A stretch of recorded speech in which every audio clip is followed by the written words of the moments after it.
الشیطان الرجیم بسم اللہ الرحمن الرحیم اللہ ولی الذین آمنوا یخرجهم من الظلمات إلى النور والذین کفروا أولیاؤهم الطاغوت یخرجونهم من النور إلى الظلمات أولئک أصحاب النار هم فیہا خالدون۔ وقال تعالی واذكر ربك في نفسك تضرعا وخيفة ودون الجهر من القول بالغدو والآصال ولا تكن من الغافلين۔ صدق الله العظيم۔ وقال النبي صلى الله عليه وسلم الإيمان بضع وسبعون شعبة فأفضلها قول لا إله إلا الله وأدناها إماطة الأذى عن الطريق والحياء شعبة من الإيمان أو كما قال رسول الله صلى الله عليه وسلم۔ محترم بزرگ و دوستو، اس وقت میرا گفتگو کرنا اس مثال کے مانند ہے کہ جیسے سورج کے بعد میں سورج کی روشنی کے ہوتے ہوئے چراغ سے کوئی آدمی روشنی حاصل کرے، سورج چمک رہا ہو، ہر چیز کو روشن کر رہا ہو، اور پھر اسی وقت میں کوئی آدمی چراغ جلا لے، ظاہر سی بات ہے کوئی بھی آدمی چراغ کو اٹھانے والے انسان کو یا وہ چراغ سے روشنی حاصل کرنے والے انسان کو عقل مند نہیں کہے گا۔ ابھی آپ کے سامنے حضرت مفتی صاحب نے الحمدللہ شعلہ بیانی کے ساتھ ہمیں وہ مقصد خطاب کیا ہے، اور میں پریشان ہوں کہ آپ کے درمیان میں کیا عرض کروں۔ نہ تو میرے اندر شعلہ بیانی ہے اور نہ ہی ایسے الفاظ ہیں، البتہ اللہ تبارک و تعالیٰ سے دعا کرتا ہوں کہ اللہ تبارک و تعالیٰ مجھے جو آیت کریمہ میں نے تلاوت کی ہے ان کی روشنی میں صحیح بات کہنے اور ہم سب کو عمل کرنے کی توفیق عطا فرمائے۔ میرے محترم بزرگ و دوستو، حدیث پاک کے اندر اللہ کے نبی صلی اللہ علیہ وسلم نے یہ بات ارشاد فرمائی ہے کہ ایمان کی 70 سے زیادہ شاخیں ہیں۔ علماء اس کی وضاحت کرتے ہوئے یوں بیان کرتے ہیں کہ ایمان بنانے کے لیے یا ایمان سیکھنے کے لیے بہت سارے راستے ہیں۔ جو بھی آدمی دین کی محنت سے جڑ گیا تو وہ اپنے ایمان کو بنا رہا ہے، کوئی مدرسے میں مکتب میں پڑھ رہا ہے یا پڑھا رہا ہے، یہ بھی اپنے ایمان کو بنا رہا ہے، کوئی مسجد میں اللہ کر رہا ہے، کوئی دعوت و تبلیغ میں جماعت کی شکل میں جا رہا ہے، کوئی بازار میں کھڑے ہو کر صحیح ناپ تول کی دعوت دے رہا ہے، کوئی گھر میں رہتے ہوئے اپنے بیوی بچوں کو دین سکھا رہا ہے۔ یہ سب کے سب ایمان بنانے اور ایمان سیکھنے کے راستے ہیں، لیکن ان تمام راستوں میں اللہ تبارک و تعالیٰ کے نزدیک وہی راستہ قابل قبول ہے جو رسول اللہ صلی اللہ علیہ وسلم کے طریقے اور آپ صلی اللہ علیہ وسلم کی سنت کے مطابق۔ ہم دنیا کے اندر دین سیکھنے کے لیے، اپنے ایمان کو بنانے کے لیے اگر اپنی خواہشات پر چلیں گے، اپنی منمانی کے مطابق چلیں گے اور رسول اللہ صلی اللہ علیہ وسلم کی سنتوں کو اپنی زندگی کے اندر داخل نہیں کریں گے تو ایسی شکل کے اندر ہمیں اپنی زندگی میں نہ خود نفع حاصل ہوگا نہ ہم دوسروں کو نفع پہنچا سکتے ہیں۔ اس لیے میں اکثر اپنی گفتگو میں اس بات پر زور دینے کی کوشش کرتا ہوں کہ ہم اپنی زندگی میں سنتوں کو داخل کر لیں، ہمارا ایمان خود بخود بن جائے گا۔ اور پھر فضیلت بھی ہے، اللہ کے نبی صلی اللہ علیہ وسلم نے فرمایا کہ من احب سنتی فإنہ معی فی الجنہ، کہ جو شخص میری سنت سے محبت کرے گا تو میرے ساتھ جنت میں ہوگا۔ ہر انسان چاہتا ہے کہ رسول اللہ صلی اللہ علیہ وسلم کی رفاقت مجھے نصیب ہو جائے گا۔ ہر ایمان والے کے دل میں یہ طرف ہوتی ہے کہ آقا صلی اللہ علیہ وسلم کی زیارت مل جائے، آپ کے ساتھ رہنا ہم لوگوں کو تو نصیب نہیں ہوا، لیکن آخرت میں آقا کا دیدار ہو جائے یا قوام میں دیدار ہو جائے یا جنت میں ہمیں آقا کا ساتھ مل جائے تو بڑی خوش نصیبی ہے۔ تو سنتوں پر عمل کرنے کی وجہ سے اللہ کے نبی صلی اللہ علیہ وسلم نے ہمارے لیے یہ فضیلت بیان فرمائی کہ جو شخص میری سنت سے محبت کرتا ہوگا، محبت کا مطلب یہ ہے کہ اپنی زندگی کا مشن سنت کو بنا لے گا تو وہ آدمی میرے ساتھ جنت میں ہوگا۔ اور اللہ کے نبی صلی اللہ علیہ وسلم نے ایک موقع پر قیامت تک آنے والے مؤمنوں کی، مسلمانوں کی فضیلت بیان کرتے ہوئے صحابہ کرام رضوان اللہ تعالی علیہم اجمعین کے درمیان میں یہ بات ارشاد فرمائی تھی کہ ایک زمانہ آئے گا کہ جو لوگ کلمہ توحید لا الہ الا اللہ پڑھنے والے ہوں گے، مجھ پر ایمان رکھنے والے ہوں گے، وہ میرے بھائی ہوں گے۔ تو صحابہ کرام رضوان اللہ تعالی علیہم اجمعین نے عرض کیا کہ یا رسول اللہ ہم کیا ہیں؟ تو اللہ کے نبی صلی اللہ علیہ وسلم نے فرمایا کہ اصحابی، تم میرے ساتھی تھی، تمہارے بعد میں، میرے بعد میں جو ایمان والے ہوں گے وہ میرے بھائی ہوں گے۔ اور آپ جانتے ہیں دنیا کے اندر سب سے زیادہ ہمدردی کا رشتہ بھائی کا رشتہ ہے، اور یہ قرآن کریم کی آیت سے مستنبط ہوتا ہے۔ جب نفسا نفسی کا عالم ہوگا تو اس وقت میں قرآن کریم نے تمام رشتوں کو بیان کرتے ہوئے فرمایا کہ یوم یفر المرء من اخیہ، کہ اس دن کو یاد کرو جس دن انسان اپنے بھائی سے بھاگے گا۔ سب سے پہلے نمبر پر بھائی کا ذکر فرمایا۔ اس سے مفسرین نے یہ بیان فرمایا کہ بھائی کا رشتہ وہ رشتہ ہے کہ جس سے انسان کے اندر سب سے زیادہ ہمدردی ہوتی ہے۔ بہرحال بات ادھر چل گئی، عرض یہ کرنا ہے کہ ہم خانقاہوں میں آتے ہیں، یہاں آنے کا مقصد بھی دین کو سیکھنا ہے، اللہ تبارک و تعالیٰ کی معرفت اپنے دل کے اندر پیدا کرنی ہے۔ ایک ہے اللہ تبارک و تعالیٰ کو جاننا اور ماننا۔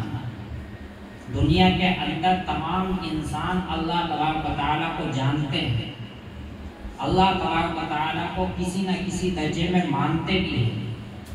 یہ الگ بات ہے کہ ہر انسان اپنے اپنے دھرم کے اعتبار سے، اپنے اپنے مذہب کے اعتبار سے الگ الگ نام رکھے ہوئے، لیکن مومن کی شان یہ ہے کہ اللہ تبارک و تعالیٰ کو جاننے اور ماننے کے ساتھ ساتھ اللہ کی معرفت حاصل کرے۔ خانقاہ میں آنے کا مقصد یہی ہے۔ رسول اللہ صلی اللہ علیہ وسلم نے صحابہ کرام رضوان اللہ تعالی علیہم اجمعین کو بنیادی طور پر جو تعلیم دی ہے، نبوت ملنے کے بعد میں سب سے پہلی تعلیم اللہ کے نبی صلی اللہ علیہ وسلم کی یہی ہے کہ صحابہ کرام رضوان اللہ تعالی علیہم اجمعین کو معرفت خداوندی کا درس دیا۔ صحابہ کرام رضوان اللہ تعالی علیہم اجمعین نے جب اپنے دل کے اندر اللہ کی معرفت حاصل کر لی تو پھر اس کے بعد میں ان کے لیے دنیا کی ہر چیز بے حیثیت بن گئی۔ اور اللہ تبارک و تعالیٰ کی دین کی خاطر اپنی جان، اپنے مال، اپنے گھر، اپنی اولاد، اپنی بیوی، اپنے والدین سب کو قربان کرنا ان کے لیے آسان ہو جائے۔ یہ سلسلہ اللہ تبارک و تعالیٰ کی معرفت کو حاصل کرنے کا اللہ کے نبی صلی اللہ علیہ وسلم سے صحابہ اکرام رضوان اللہ تعالیٰ علیہ اجمعین کے واسطے سے تابعین، تبع تابعین، اولیاء اللہ تک چلتا ہے۔ لوگ یہ سمجھتے ہیں کہ خانقاہ یہ بعد میں وجود میں آئی ہے، جیسے بہت سی دین کی راہیں بعد کے زمانے میں ایجاد ہو گئی، ایسے ہی بعد میں خانقاہیں بھی وجود میں آئی، اور یہ لوگوں نے اپنے الگ الگ طریقے دین کو سیکھنے سکھانے کے شروع کر دیے۔ ایسا ہرگز نہیں ہے۔ اللہ تبارک و تعالیٰ نے اپنے محبوب بندوں کی اور اپنے ولیوں کی قرآن کریم کے اندر بڑے خوبصورت انداز میں تعریف بیان کی ہے، مثال بیان کی ہے۔ ایک جگہ پر ایمان والوں کو حکم دیا کہ یا ایھا الذین آمنوا اتقوا اللہ وکونوا مع الصادقین، کہ اے ایمان والو اللہ سے ڈرتے رہو اور دیکھو سچے لوگوں کے ساتھ رہا کرو۔ دنیا کے اندر سچا انسان کون ہے؟ ہم یہ سمجھتے ہیں کہ جو کاروبار پر رہتے ہوئے سچ بول رہا ہے، معاملات میں سچ بول رہا ہے، وہی انسان سچا ہے۔ نہیں، حقیقتاً سچا انسان وہ ہے جو اللہ تبارک و تعالیٰ سے عالم ارواح کے اندر عہد کر کے آیا ہے اور اس عہد پر قائم ہے۔ اللہ تبارک و تعالیٰ سے عالم ارواح کے اندر تمام انسانوں نے یہ عہد کیا ہے، وَإِذْ أَخَذَ رَبُّكَ مِن بَنِي آدَمَ مِن ظُهُورِهِمْ ذُرِّيَّتَهُمْ وَأَشْهَدَهُمْ عَلَىٰ أَنفُسِهِمْ۔ اور یاد کیجیے اس وقت کو جس وقت آپ کے پروردگار عالم نے حضرت آدم علیہ السلام سے اور ان کی اولاد کی صلب سے تمام ذریت کو، تمام انسانوں کو نکالا، اور ان کو نکالنے کے بعد میں ان سے یہ عہد لیا کہ الست بربکم، کیا میں تمہارا پروردگار نہیں ہوں؟ تو اس وقت میں تمام کے تمام انسان خاموش تھے۔ ہمارے آقا صلی اللہ علیہ وسلم نے سب سے پہلے جواب دیا کہ بلا ربنا، کیوں نہیں آپ ہمارے پروردگار ہیں۔ جب تمام انسانوں نے یہ بات سنی تو ہر انسان نے یہی اعلان کیا کہ ربنا، آپ ہمارے پروردگار ہیں۔ دنیا میں آنے کے بعد میں جو اس عہد پر قائم ہے وہ انسان سچا ہے، اور حقیقتاً کما حقہ اللہ تبارک و تعالیٰ کی ربوبیت کا اقرار، اللہ تبارک و تعالیٰ کے معبود ہونے کا حقیقتاً اگر کوئی مطلب سمجھے ہوئے تو وہ خانقاہوں کے اندر اولیاء اللہ۔ یہ بات میں ویسے ہی عرض نہیں کر رہا، پورے وثوق کے ساتھ، پورے اعتماد کے ساتھ، کتابوں کے مطالعے میں، احادیث کی روشنی میں، قرآن کریم کی آیات کی تفسیر کی روشنی میں یہ باتیں عرض کر رہا تھا۔ اور یہ اس وجہ سے تاکہ ہمارے ذہنوں کے اندر جو موجودہ وقت میں بدگمانیاں پیدا ہو رہی ہیں اولیاء اللہ کے تعلق سے، وہ بدگمانیاں ہمارے اندر سے ختم ہو جائیں، ہمارے ذہن صاف ہو جائیں۔ تو اس لیے سب سے سچا انسان دنیا کے اندر وہ ہے جو اللہ تبارک و تعالیٰ کے معبود ہونے کا اقرار کرتا ہو، اور اللہ تبارک و تعالیٰ کے معبود ہونے کا حقیقتاً اقرار اس وقت میں ہے جبکہ رسول اللہ صلی اللہ علیہ وسلم کی شریعت کے مطابق اقرار کرتا ہو۔ ایک آیت کریمہ تو یہ، دوسری آیت کریمہ میں نے خطبے کے اندر تلاوت کی۔ اولیاء اللہ کی شان اللہ تبارک و تعالیٰ قرآن کریم کے اندر بیان فرماتا ہے کہ اللہ ولی الذین آمنوا یخرجهم من الظلمات الی النور، کہ اللہ ان لوگوں کا ولی ہے، ان لوگوں کا کارساز ہے۔ ولی کے معنی دوست کے بھی ہوتے ہیں۔ اب یہاں پر اگر دوست کے معنی لیں تو پھر ایسی شکل میں معنی ہی ہوں گے کہ اللہ ان لوگوں کا دوست ہے جو ایمان لائے۔ آگے فرمایا یخرجهم من الظلمات الی النور، ایمان کون لائے؟ جو اللہ تبارک و تعالیٰ کے رسول صلی اللہ علیہ وسلم کی شریعت کو اپنائے ہوئے، اللہ تبارک و تعالیٰ ان کا دوست کیسے بنا ہوا ہے؟ یخرجہم من الظلمات الی النور، کہ اللہ تبارک و تعالیٰ ان کو یعنی ایمان والوں کو تاریکیوں سے نور کی طرف یعنی دین اسلام کی طرف نکالتا ہے۔ اور آپ جانتے ہیں کہ دنیا کے اندر ہر چیز اسباب کے تحت ہے۔ اللہ تبارک و تعالیٰ نے دنیا کے اندر ہر چیز کو اسباب کے تحت رکھا ہے، تو دنیا کے اندر انسان بہت سی تاریکیوں میں پھنسا ہوا ہے۔ نفسانی خواہشات، منمانی زندگی ہے، شیطان کے وساوس ہیں، گناہوں کے اثرات ہیں، یہ سب کسی تاریکیاں ہیں، ان کے اندر انسان پھنسا ہوا ہے۔ جو انسان ایمان یا آیا تو اب ایمان لانے کے بعد میں اس کے لیے ضرورت ہے کہ اس انسان کو ان تاریکیوں سے نکالنے والی کوئی نہ کوئی شخصیت ہونی چاہیے۔ تو اعلیٰ درجے پر اس کام کو ہمارے آقا رسول اللہ صلی اللہ علیہ وسلم نے انجام دیا۔ اس کے بعد میں اللہ کے نبی صلی اللہ علیہ وسلم کے طریقے کو اہل السنہ والجماعہ، صحابہ کرام رضوان اللہ تعالی علیہم اجمعین، اولیاء اللہ نے اس طریقے کو اپنایا ہے۔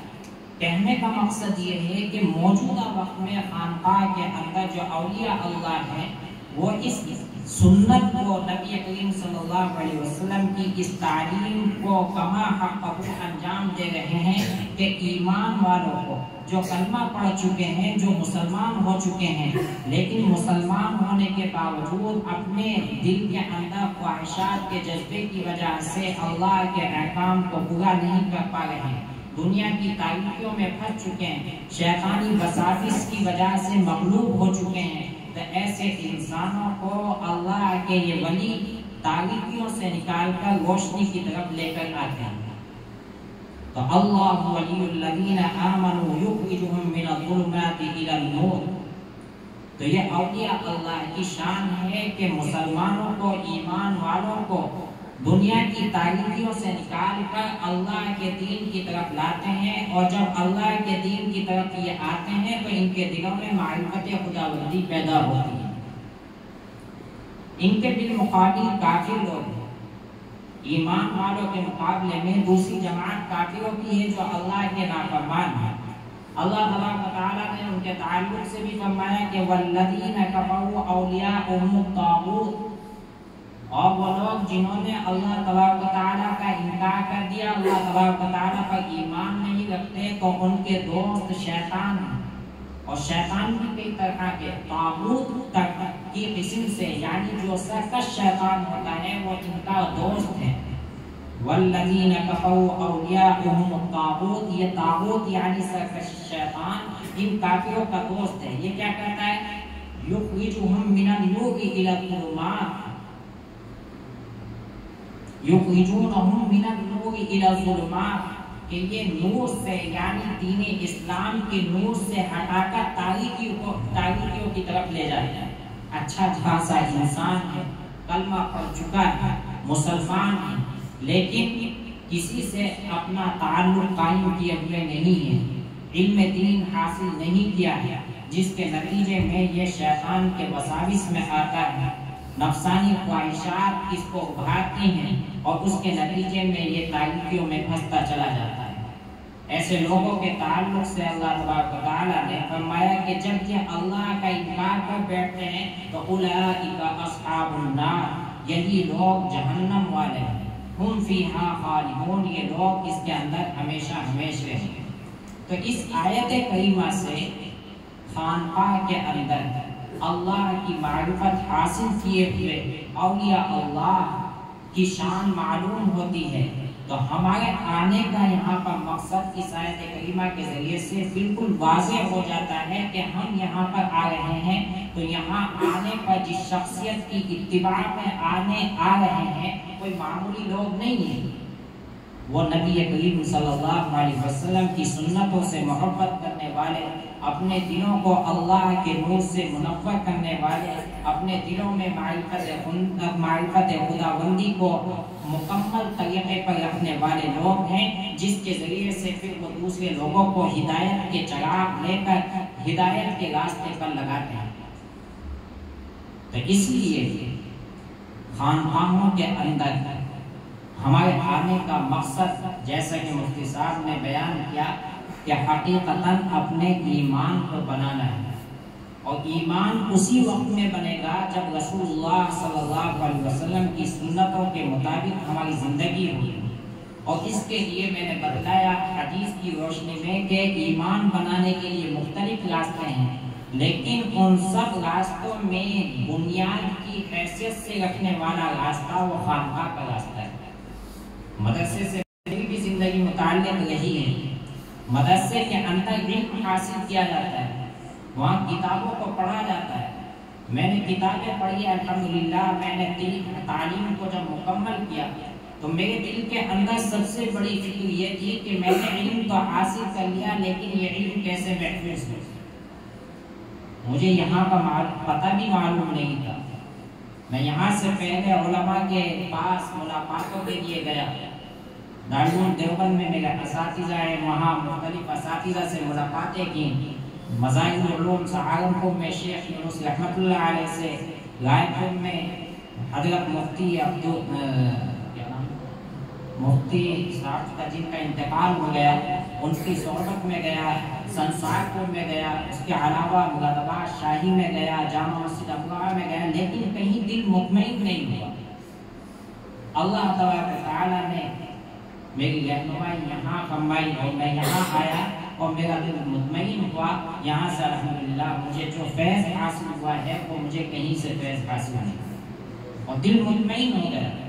میں کہنے کا مقصد یہ ہے کہ ہم یہاں اپنی زندگی کے قیمتی وقت کو لے کر آئے ہیں۔ یہاں پر آنے کے بعد میں ہماری سب سے زیادہ نگاہ اس بات پر ہونی چاہیے کہ جس طرح سے ہمارے شیخ ہیں، اسی اتباع کے تحت، اسی مقصد کے تحت ہم بھی اپنے شیخ کے طریقے پر اپنے اندر کیفیت پیدا کریں۔ دوسری بات جو مجھے عرض کرنی ہے، جو آیت کریمہ میں نے پڑھی ہے، خانقاہوں کے اندر سب سے اہم کام کیا ہے؟ یوں تو ہمارے اسباب بہت چلتے ہیں، تلاوت کا بھی سبق ہوتا ہے، تسبیحات کا بھی سبق ہوتا ہے، مراقبے کا بھی سبق ہوتا ہے، اس کے علاوہ تعلیم کا بھی سبق ہوتا ہے۔ ان تمام اسباب میں سب سے اہم سبق کون سا ہے؟ تو سلسلے نقشبندیہ کے اندر سب سے اہم جس سبق کو اہمیت دی گئی ہے وہ مراقبہ ہے۔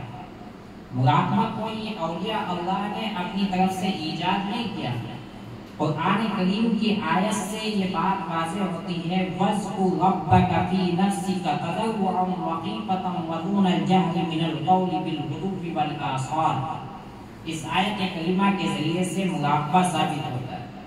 اللہ تبارک و تعالیٰ نے ایک جگہ حکم دیا، یا ایھا الذین آمنوا اذکروا اللہ ذکرا کثیرا، کہ اے ایمان والو اللہ کا ذکر کرو اور کثرت کے ساتھ ذکر کرو۔ اللہ کے ذکر کی عبادت ایک ایسی عبادت ہے کہ جس کے لیے کوئی تعین نہیں، کوئی حد کی نہیں، کوئی وقت کی متعین نہیں کیا گیا، نہ کوئی مقدار متعین کی گئی۔ نماز ہے اس کے لیے وقت متعین ہے، مقدار متعین ہے، روزہ ہے وقت متعین ہے، مقدار متعین ہے، زکوٰۃ ہے اس کا بھی وقت متعین ہے اور مقدار متعین ہے، حج ہے اس کا بھی وقت متعین ہے اور مقدار متعین ہے۔ کوئی بھی اللہ کا حکم آپ لے لیجئے، ہر اللہ کے ہر حکم کے اندر وقت کی تعین بھی ہے اور ساتھ ہی ساتھ میں اس کی مقدار بھی ہے کہ کتنا کرنا ہے۔ صرف ایک عبادت اللہ کا ذکر ایک ایسی عبادت ہے جس کی نہ کوئی حد متعین ہے اور نہ ہی کوئی وقت متعین ہے۔ اللہ تبارک و تعالیٰ نے فرمایا کہ کثرت کے ساتھ میں ذکر کرو، جتنا بھی انسان سے اللہ کا ذکر ہو سکتا ہے کم ہی کم ہے۔ اب ذکر دو طرح سے ہوتا ہے، ایک زبان سے اور دوسرے دل سے۔ زبان سے جو ذکر کیا جاتا ہے وہ تسبیحات کی شکل میں سب اللہ کا ذکر کرتے ہیں، قرآن کریم کی تلاوت کرتے ہیں تو یہ بھی اللہ کا ذکر ہے۔ دوسرا ذکر جو ذکر قلبی کہلاتا ہے، دل سے ذکر کرنا، یہ مراقبے میں ہوتا ہے۔ اللہ تبارک و تعالیٰ نے اسی آیت کریمہ کے اندر یہی حکم دیا کہ وَاذْكُرْ رَبَّكَ فِي نَفْسِكَ، اور آپ اپنے رب کو یاد کیجئے اپنے نفس میں یعنی اپنے دل میں۔ تو مفسرین نے بیان فرمایا کہ اس آیت کریمہ کے اندر اللہ تبارک و تعالیٰ نے مراقبے کا حکم دیا ہے کہ جتنا زیادہ مراقبہ ہوگا اتنا ہی اللہ تبارک و تعالیٰ کی معرفت بندے کو حاصل ہوگی۔ یہی وجہ ہے کہ اس سلسلے کے اندر مراقبے کو زیادہ اہمیت دی جاتی ہے، اسی وجہ سے انسان اس سلسلے کے اندر جلدی ترقی کر جاتا ہے۔ دوسرے سلاسل کے اندر سلسلے چشتیہ ہے، صحف بقیہ ہے، دوسرے سلسلے ہیں، ان کے اندر اتنی جلدی ترقی نہیں کر پاتا۔ سلسلے نقشبندیہ کے اندر مراقبے کو سب سے زیادہ اہمیت دی جاتی ہے، تو اسی وجہ سے بندہ اس کے اندر جلدی ترقی کر جاتا ہے اور جلدی اللہ تبارک و تعالیٰ کی معرفت حاصل ہو جاتی ہے۔ تو اس لیے ہم اس سلسلے سے جڑے ہوئے ہیں، بلا ناغہ ہم اپنی زندگی کا یہ جز بنائیں کہ ہم مراقبے کو کریں۔ اور میں نے عرض کیا کہ دین کا جو بھی کام کیا جائے وہ سنت کے مطابق رسول اللہ صلی اللہ علیہ وسلم کی تعلیمات کے مطابق ہے۔ اور دیکھو جہاں بھی ہم معلم بناتے ہیں، مدرسے میں معلم ہوتا ہے تو استاذ کی معلم کی منشا کے مطابق کام کیا جاتا ہے، استاذ کی نگرانی میں رہتے ہوئے اس کے ادب کا خیال رکھتے ہوئے علم حاصل کیا جاتا ہے۔ تو ایسے ہی خانقاہ کا بھی ادب و احترام ہے، شیخ کا بھی ادب و احترام ہے۔ سب سے بڑی اہم چیز سالک کے لیے، مرید کے لیے یہ ہے کہ وہ اپنے شیخ کے مزاج کو محسوس کرے کہ میرے شیخ کا مزاج کیا ہے، میرے شیخ کیا چاہتے ہیں، ان کا مزاج کیا ہے، ان کے مزاج کے مطابق اپنی زندگی کو ڈھالے۔ یہ مراقبے کے تعلق سے میں اس وجہ سے عرض کر رہا ہوں کہ ایک تو سلسلے نقشبندیہ کے اندر مراقبے کے اندر، اور حضرت بھی جس وقت میں مراقبے کا طریقہ بیان فرماتے ہیں تو یہی زور دیتے ہیں کہ دل سے اللہ کا ذکر کیا جائے، زبان سے نہ کیا جائے، اور حضرت کی منشا بھی یہی معلوم ہوتی ہے، اور بارہا حضرت اس پر زور دیتے ہیں اور بعض ساتھیوں کو منع بھی کرتے ہیں۔ تو ہم اپنی طرف سے اپنے کسی نئے طریقے کو ایجاد نہ کریں، اس لیے کہ اپنی طرف سے جب بھی دین کے کام میں کوئی نئے طریقہ ایجاد کیا جاتا ہے تو اسی وقت میں بدعت وجود میں آتی ہے۔ تو اس لیے ہم اس چیز کا خیال رکھیں، جب مراقبہ ہوتا ہے تو مراقبے کے نتیجے میں دل جاری ہو جاتا ہے۔ دل کی ایک تو ہوتی ہے دھڑکن اور دوسرا ہوتا ہے دل سے اللہ اللہ کا نکلنا۔ بعض ساتھی اس غلط فہمی میں ہوتے ہیں کہ دل کے اوپر ایک طرح سے دھڑکن ہوتی ہے، جیسے بعض جگہ سے بدن کپاتا ہے، تو اس طرح سے اگر دل کے پاس کی کھال کپانے لگے تو میرا دل جاری ہو گیا۔ بعض ساتھیوں کو دیکھنے میں آتا ہے کہ وہ اپنے کھوے کو اس طرح بھی ہلاتے ہیں۔ میں اس لیے عرض کر رہا ہوں علم کی روشنی میں جتنا میں نے کتابوں میں پڑھا ہے کہ یہ ہمارے درمیان میں غلطیاں شروع ہونے لگی ہیں، اور اس کے نتیجے میں پھر بدعات وجود میں آ جائیں گی۔ اگر یہ عرض نہیں کیا گیا تو ہو سکتا ہے آگے چل کر ہم غلط فہمیوں کا شکار ہو جائیں۔ ہمارے سلسلے کے اندر سب سے اہم چیز مراقبہ ہے، اس لیے مراقبہ صحیح طریقے پر ہونا چاہیے۔ کوئی ساتھی اس غلط فہمی میں ہے کہ کھوے کو ہلانے کی وجہ سے دل جاری ہو جاتا ہے، ہرگز نہیں ہو سکتا۔ یہ ایک کیفیت ہے، جتنا زیادہ مراقبہ ہوگا اس کے بعد میں تبھی جا کر دل جاری ہوگا۔ دوسری چیز یہ بھی ساتھی ذہن میں رکھیں کہ مراقبہ کر رہے ہیں تو مراقبہ کرتے ہوئے بعض دفعہ تو ایسا ہوتا ہے کہ کیفیت بن گئی، بعض دفعہ ایسا ہوتا ہے کہ کیفیت نہیں بنی، تو بعض ساتھی یہ سوچنے لگتے ہیں کہ پہلے جب میں شروع میں حضرت سے جڑا تھا تو اس وقت میری کیفیت بہت اچھی تھی، اب کیفیت نہیں بنتی، چلو جب کیفیت نہیں بنتی تو مراقبہ چھوڑ دو۔ نہیں، یہ سوچ سراسر غلط ہے۔ مراقبہ ہر حال میں ہمیں سلسلے سے جڑنے کے بعد میں کرنا ہے، یہ ایک سبق ہے، چاہے ہماری کیفیت بنے یا نہ بنے۔ جیسے ہم دوسری عبادات کو انجام دیتے ہیں، چاہے ہمیں اس عبادت کے کرنے میں لذت آئے یا نہ آئے، ایسے ہی مراقبے کے اندر چاہے کیفیت بنے یا نہ بنے، ہر حال میں ہمیں مراقبہ کرنا ہے۔ وقت زیادہ ہو گیا، مجھے مختصر یہ بات عرض کرنی تھی۔ خلاصہ یہ ہے میری بات کا کہ ایک تو ہم اپنے ایمان کو بنانے میں سنت کو لازم پکڑیں، ہم دین کو سیکھ رہے ہیں، اپنے ایمان کو بنا رہے ہیں، معرفت خداوندی یہاں آ کر حاصل کر رہے ہیں، تو سنت کے مطابق ہی ہم اللہ کی معرفت حاصل کر سکتے ہیں۔ سنت کے بغیر ہمیں اللہ کا قرب حاصل نہیں ہو سکتا۔ دوسری چیز میں نے خانقاہ کے اسباب کے تعلق سے یہ عرض کی ہے کہ مراقبہ ہمیں اسی طریقے پر کرنا چاہیے جو ہمارے شیخ کی منشا ہے یا جو سلسلے کا طریقہ ہے۔ اگر اس سے ہٹ کر ہم مراقبہ کر رہے ہیں تو ایسی شکل میں ہمیں فائدہ ہو یہ بہت مشکل ہے۔ اللہ تبارک و تعالی مجھے بھی اور آپ سبھی حضرات کو ان باتوں پر عمل کرنے کی توفیق عطا فرمائے۔ وآخر دعوانا الحمدللہ رب العالمین۔